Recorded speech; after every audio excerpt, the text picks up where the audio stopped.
Hello and welcome back to another KCC video. I'm Rob and I hope you're having a wonderful day today. Today we'll be jumping into some malicious compliance. Now in yesterday's video I mentioned that if we got to 1,500 likes on that video I would give out a KCC t-shirt to somebody who commented down below. At the time of recording that one's currently at 811 likes, so we didn't quite make it there. But I'm gonna drop the bar on this one. Let's go for 1,000 likes on this video, and we'll pick somebody from the comment section down below this video and send them a KCC t-shirt. So remember to hit that like button and comment down below. Our first story today comes to us from Wandering Black Cat. If you're not happy, then quit. Okay, boss, let's jump right in. Hello everyone, thanks for all your comments. I deeply appreciate it and get motivated to share more of my stories. Those who read my previous stories may know that I'm a jack of all trades, and I made a lot of different jobs before staying in the hospitality industry for a while. I never quit a job in my whole life without giving a suitable notice, but not this time. My encounter with one of the worst managers I have ever had the misfortune to work for. My family was not rich, and I needed to get as much money as possible after I turned legally able to work to pay for my school tuition. I worked for a temp agency specialized in logistic and transport jobs. I took as many jobs as possible, day jobs, 2 hours paid only jobs, weekly jobs, and always made my employer satisfied. They trusted me even for the toughest jobs you can imagine. I have one simple rule: treat me with respect and I will respectfully work for you. Even doing sometimes overtime is fine by me as long as the employer is nice. This is the story about me working for a new warehouse dealing with shipments. We were about 10 young men, all university students, and would have to work from 3 a.m. to 8 a.m. from Monday to Friday. No overtime, no extra pay on night shifts, just the basic minimum wage and nothing else. No cash for food nor gas money. Our job was to dispatch all kinds of parcels into different trucks. It was summer, so it was darn hot. So hot you could grill a steak on the pavement. And of course, no aircon. But that makes sense as doors were always kept open. Not only the job was tough, but the warehouse managers barely respected safety rules. For example, parcels that exceeded 25 kilos are not allowed to be carried alone.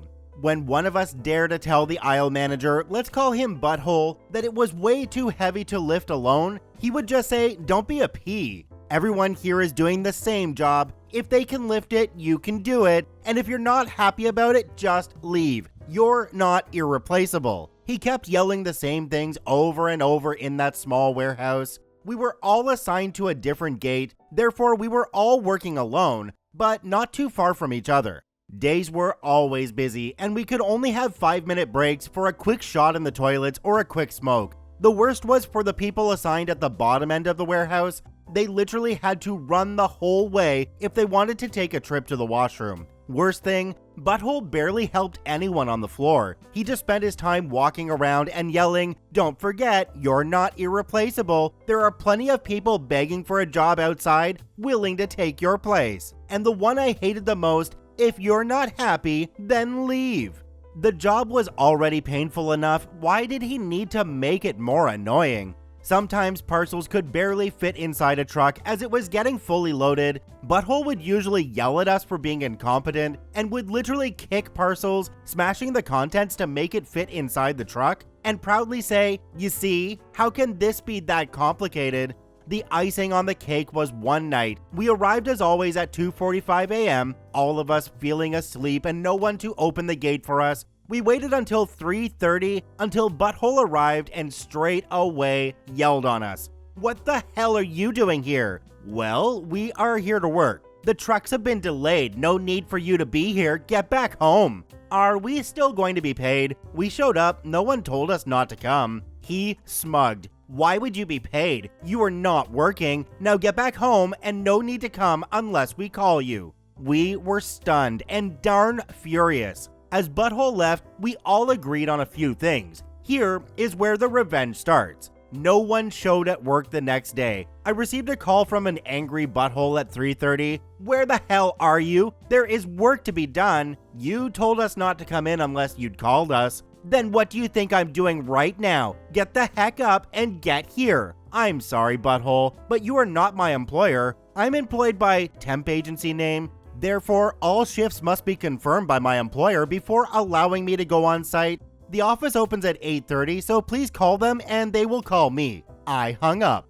At around 9 a.m., I received a call from my temp agency asking why all of us did not show up. I gently explained everything and the agency asked me if I could go there now. I explained that I could not as I have to attend some classes. After a short conversation about working conditions we had, the agency asked me if I could go there the day after. I told them that I could probably finish the week. It was a weekly contract, but I would not be interested to stay longer. They understood. We all showed up the day after, and sure enough, Butthole was PO'd. He started yelling at us, always stating we were a darn spoiled generation that knows nothing about hard work and take everything for granted, etc., and we all got back to work. Again, he started the same thing, not helping but just yelling around, if you're not happy, then quit. You're not irreplaceable. I stopped putting parcels in the truck and said, you're totally right, butthole. I'm not happy, so I quit. What the heck are you talking about? Get back to work. You just told me that if I was not happy, I could quit. Then you're right, I quit. Get back to work or you'll what? I asked gently. Butthole is right, I quit too, said another staff. And within a few minutes, the 10 of us left the warehouse as Butthole kept screaming, he'll get our butts. It was 5:30 a.m. and there was a crap ton of work to do, but only Butthole and some management staff in the office were there, left with a crap ton of work to do. I receive another call from my temp agency who asked what happened. How can 10 people decide to leave their job on the spot like that? I explained that I simply did what Butthole told me. I'm not happy, so I quit. And then I added all safety processes that were respected at work, no safety gloves provided, no earplugs provided, carrying heavy goods without any help, etc. They told me they would have a meeting with the person in charge, but to please never do something like this again. And yeah, I still worked from time to time for this temp agency after that. My conclusion and what I learned from that: treat people with respect and they will respect you. Treat them like crap and karma will simply hit you. Hope you enjoyed that story. I know it's a different situation in different parts of the world, and sometimes jobs can be really hard to come by, but when the first safety issues came up and they were rejecting your basic safety precautions, I would have walked out right then and there. I'm amazed you stayed there as long as you did. Do me a quick favor, have a look down below the video. If that subscribe button's still red, it means you're not actually subscribed to the KCC channel. Please hit that subscribe button for more daily Reddit stories. Our second story today comes to us from Thoughtfix. I read your terms of service, did my research, and saved $500. Let's jump right in. While not intending actual malice, this is a compliance story on how I used a company's own restrictive rules to get my way. I included a lot of the legal quotes to inspire others, especially California residents, what laws and judge rulings are available to protect them from companies who offer expensive products with terrible or just terribly short warranties. Personal opinion first, the Valve Index headset is the most impressive, most immersive VR experience I've ever had, and I have tried at least 7 different headsets. However, they have been plagued with a lot of initial quality issues, and their short 1-year warranty, except in places that require more by law, have given them a bad reputation. The Index subreddit has spotted stories of Valve replacing headsets out of warranty, but they're the exception and not the rule. I do suggest the Index for VR users, but also suggest nobody buy it without using a credit card that offers extended warranty protection. On with the story, the beginning of which I've copy-pasted from a conversation I posted in the Valve Index subreddit. After 20 months of ownership, my Index developed a fault. A large square in the center of the display was remarkably dimmer than the peripheral vision in both eyes, and no amount of troubleshooting, including using a wholly different PC to test for software faults, fixed it. The problem was either in the headset, power plug, or the cable. The standalone headset, without the tracking lighthouses or controllers, but with the power plug and cable, is a $500 replacement and perpetually out of stock. I contacted Valve and they told me that my Index is well out of warranty, no replacement parts or out of warranty repair depots are available, and to keep my eye on the store page so I can buy a replacement. We know that the 1-year warranty is pretty bad for a $1,000 kit or a $500 headset, so I started looking into what other protections are available to out-of-warranty repairs. I found this LA Times article and did a lot more research. In California, the Song-Beverly Warranty Act was made for cars, but covers the index as well. Every manufacturer making an express warranty with respect to an electronic or appliance product described in subdivision H, I, J, or K of Section 9801 of the Business and Professions Code with a wholesale price to the retailer of $100 or more shall make available to service and repair facilities sufficient service literature and functional parts to effect the repair of a product for at least 7 years after the date a product model or type was manufactured, regardless of whether the 7-year period exceeds the warranty period for the product. The valve index falls under Section 9801 H. Electronic sets includes, but is not limited to, any television, radio, audio or video recorder, or playback equipment, video camera, video game, video monitor, computer system, photocopier, or facsimile machine normally used or sold for personal, family, household, or home office use. Courts have adjudicated that this only applies to authorized repair centers, so I decided to tap Valve support on this.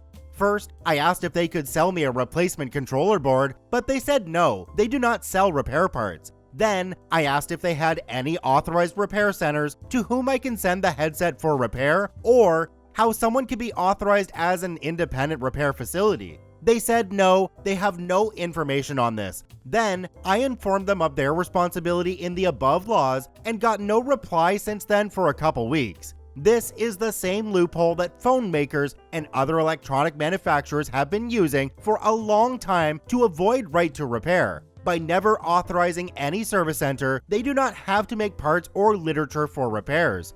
On the question, but doesn't that only apply to the warranty period? I did some more research on that. In a summary judgment in Bronson versus Samsung, the judge insists the parts and literature should be made available even after the warranty period. Section 1793.03 expressly applies both during and after the express warranty has run. True, after the warranty has run, the customer will have to pay for the part and/or the repair, but at least the part will be available and the product will be returnable to useful service, thanks to Section 1793.03. That lawsuit cost Samsung nearly $500,000 settlement. After this, I notified them that I believe in good faith that they are in violation of the Song-Beverly in California by not offering repairs, even for-pay repairs, and not authorizing service centers to provide repairs both in and out of warranty. I also read their own warranty and license agreement and found that, except where prohibited by law, disputes must be made through mandatory arbitration. Highlights of that agreement: you and Valve agree to make reasonable, good faith efforts to informally resolve any dispute before initiating arbitration. Then, the arbitration will be governed by the consumer arbitration rules or the commercial arbitration rules if the consumer arbitration rules are inapplicable of the American Arbitration Association, AAA, as modified by this agreement. Also, if you seek $10,000 or less, Valve agrees to promptly reimburse your filing fee and your share of any AAA arbitration costs, including arbitrator compensation, unless the arbitrator determines your claims are frivolous or were filed for harassment. After researching the filing fees of the American Arbitration Association, I realized that the initial arbitration fees, regardless of the outcome, would be at least several $1,000s. Even if the fee was split down the middle, it would cost more than the price of a replacement headset for them to allow me to proceed to arbitration. I sent them one more message telling them, 1. I had read their agreement. 2. I believe in good faith that they are in violation of Song-Beverly in California. 3. As per their terms, I believe we should proceed to arbitration. 4. Their terms require us to make reasonable, good faith efforts to informally resolve this before arbitration, and I consider this tech support message thread to be that effort. About a week passes, and I receive a message from Valve support saying they decided to make an exception because of my ongoing enthusiasm for VR and support for Steam. I got the headset the following week and sent back my faulty headset. It works perfectly. Epilogue. A couple months later, Valve revealed that they are now offering replacement headset cables, the cable that goes from the headset to the PC, and replacement individual controllers in case one fails, so you don't have to buy a pair for standalone purchase. Those two items probably account for a great deal of their repair requests. This story tells us that if you know the fine print inside and out, you'll find that a lot of the tech support people and the service people don't know their own fine print, and this will come back to bite them in the butt. Great work, OP. I'm so glad you were able to get your index replaced. I haven't tried one myself, but I've heard they're pretty amazing to use. Our last story today comes to us from BBQ in Hell. You say that your order is less than a kilo? Let's weigh it. Let's jump right in. A bit of background, I own and operate a barbecue and grill restaurant. We run a special promotion for the Euro. We have a promotion for 1 kilogram of skewers, pork or chicken, for €6.50. This happened on Saturday night. A group came to watch the match between Belgium and Portugal. One of them is a guy known to almost all of the restaurant owners in town. Let's call him Dick. Dick has a tendency to complain about the food in order to get freebies, either something extra or the whole order. They place their orders and about 20 minutes later they're served. A few minutes later, my head server Mary comes inside furious. Sit-downs are only permitted on the patio due to the pandemic. Give me the scales. Me, slightly confused. I was sweating over the grill since we have a lot of orders. What for? Just give me the effing scales. I give her the electronic scales. She grabs an empty plate and heads outside. I follow her because I know that something is up. She goes to the group that includes Dick, puts the scales on the table, and proclaims, "Let's weigh them." You see, Dick had ordered the promotion and then said that his order was missing almost half of it and demanded 4 more skewers to make it correct, his words. Now, in almost any other place he would be probably right. Most of them buy their skewers already made and they weigh between 100 to 120 grams, which means that a kilo is usually 10 skewers. But we prepare our skewers in-house and they are much bigger, between 180 to 220 grams, which is written on the menu. So our kilo is usually 6 of them. So basically Dick was demanding almost another kilo of meat for free. Dick smugly, "Yeah, let's weigh them and then you can bring what you still owe me." Mary grabs the skewers and a fork and starts removing pieces of meat and placing them on the scales. Initially, Dick has a very smug smile, but he starts to frown when 3 skewers are emptied and the scales show more than half a kilo of meat. Finally, with the second piece from the 5th skewer, the scales show just above a kilo. Mary, holding the remaining skewers and smiling smugly, "It seems you were right about the order not being correct. We put more. I'll take those," waving the skewers in her hand, back to the kitchen. "Enjoy your food." Mary returned smiling to the kitchen and put the skewers aside, while Dick ate his kilo of meat sullenly and the rest of his group smirking. So the biggest thing I'm wondering about this story is how are they able to stay in business when they're only charging €6.50 for 1 kilogram of meat? Holy crap. Check out all 3 OPs at the links in the description down below. Thanks for watching, have a wonderful day, and we'll see you tomorrow.